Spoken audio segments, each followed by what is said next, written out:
final day of the UN General Assembly's 80th session is now officially underway. And among the key leaders expected to address the general debate today are the permanent representatives of Canada, Denmark, Moldova, and North Korea. With this being the final day of proceedings, UNGA 80 President Annalena Baerbock will also deliver closing remarks at the end of the day's proceedings, marking the final close of the United Nations 80th General Assembly. Now for this discussion, we're joined by Thomas Porteous. He's a correspondent joining us live from New York. Thank you very much, Tom, for joining us. Now, as the 80th session of the UNGA concludes today, how would you assess the overall impact of this year's proceedings on global diplomacy? Well, yes, Asuma. Of course, this week has been significant in diplomacy. However, in practicality, whether anything makes a difference is another thing. When it comes to speeches, when it comes to positioning, of course, things have been clear.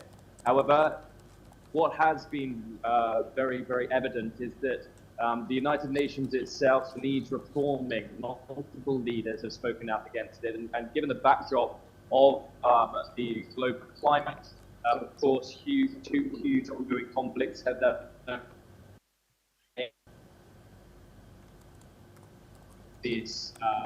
of this conference. It's going to be seen if the United Nations can once again become a global peacekeeping body.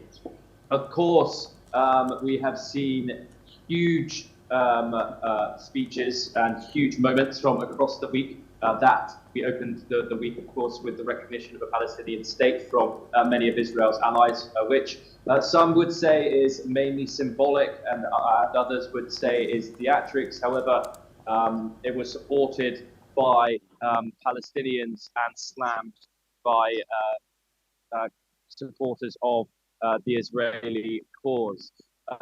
Then followed President Donald Trump. He, of course, slammed the institution in a huge way and then claimed to seven wars himself. Once again, critiquing that institution across the river from me here. So a huge week, Asuma, but what goes to show is that the United Nations isn't really taken seriously by these leaders anymore. Of course, they do show up, they do give their speeches, it is their chance to put their messages clear, but the institution is see those reforms come to fruition or not. And Thomas, keeping that in mind, with leaders from diverse nations still taking the stage today, what do you think are the key takeaways from the final day of UNGA? Well, Asuma, most of the heads of state have spoken. Today is foreign ministers and other high-ranking officials. Of course, you've got Canada speaking today, North Korea, both of which have their foreign ministers attending. Viktor Orban's Hungary is there, although he himself is not. The Holy See as well, of course, the Vatican is also speaking today. But when it comes to significant developments, we're not expecting much. The last day, in reality, was on Saturday, where the likes of S. Jaishankar, the Indian foreign minister, and Sergei Lavrov made those huge statements in front of the General Assembly. But when it comes to the United Nations here in New York, it is pretty much all over. All eyes now move over to Washington, especially for today, during that Trump-Benjamin Netanyahu meeting, where we have seen a huge week of particularly diplomatic developments, where, of course, he spoke and we saw a huge opposition to him, both before his speech, when over 100 diplomats walked out of that hall, and throughout the week in numerous speeches, including even one leader who had his visa revoked due to his massive opposition to the Israeli operation in Gaza. But of course, today we are looking over to the White House, where Donald Trump hopes the Israeli president and contradictory to Benjamin Netanyahu's speech, which made it sound like this war is not over. We will see. Donald Trump says there's something to look forward to being announced here, and we'll see what the developments are coming from Washington today. Thank you for sharing that from New York.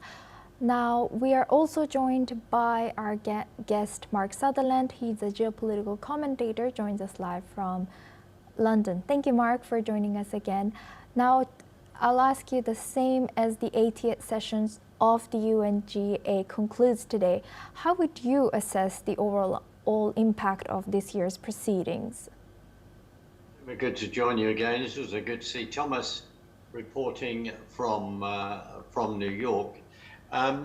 Well, they've gathered. It's the 80th, I think, as Thomas has pointed out. There is much reform that the UN needs to have. If we look at various allegations that have gone on from a long time in regard to UN soldiers on the ground, etc., and various people need to be held accountable there. Plus, you know, the UN up until 2023 has put 143 resolutions against Israel, more than any other country. I think the one lesser to that starts at 43. The theatrics that we've seen, where people have walked out because of Bibi Netanyahu's speech, the other theatrics where we have seen in regard to the UK, France, Canada, and Australia then saying that we will recognise a two-state solution, a Palestinian state, which has been denied 4 times previously. There is, and that because of vetoes, it's just as I say, theatrics. It will not be then taken any further. But other than the fact that the UN building desperately needs refurbishment, as President Trump pointed out, especially as a number of years ago, he nearly got the contract and just lost in regard to sorting it out.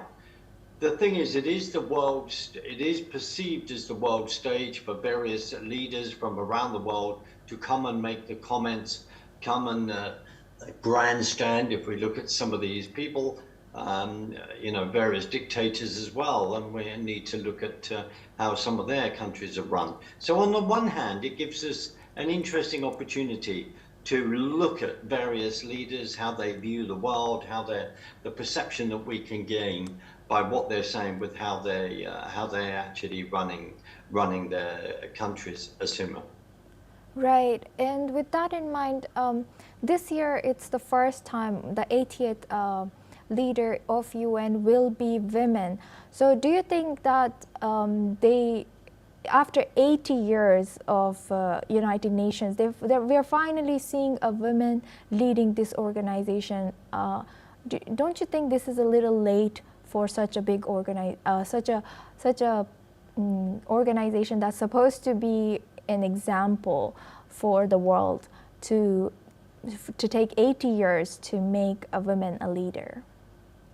Well, of course, they're also over here within the UK, there's about to be election for the new Archbishop of Canterbury. And then there's the discussion, will that be a woman as well? And I say respectfully, knowing your gender and who I'm talking to, the issue is this, is not necessarily about putting a woman or putting a man in there. Is actually putting the right person in through meritocracy that is actually capable of actually doing the job. One of the things that was found out recently when Keir Starmer over here, the Prime Minister, I will give an example, then touted before Rachel Reeves, who was a woman, who then as Chancellor of the Exchequer, given her first budget as the first female MP, as Member of Parliament, the first female Chancellor, has not exactly done very well in that job. And it's got nothing to do with gender. We want to see the right person for the job. It's on meritocracy.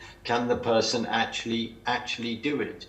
And I say respectfully that gender politics is something that we do, my humble opinion, need to push back on. It's looking who is available, who will do the best job, depending on whether they are a man or a woman, and then let's get them in there. Assume. Right. Thank you, Mark, for joining us and sharing that insight.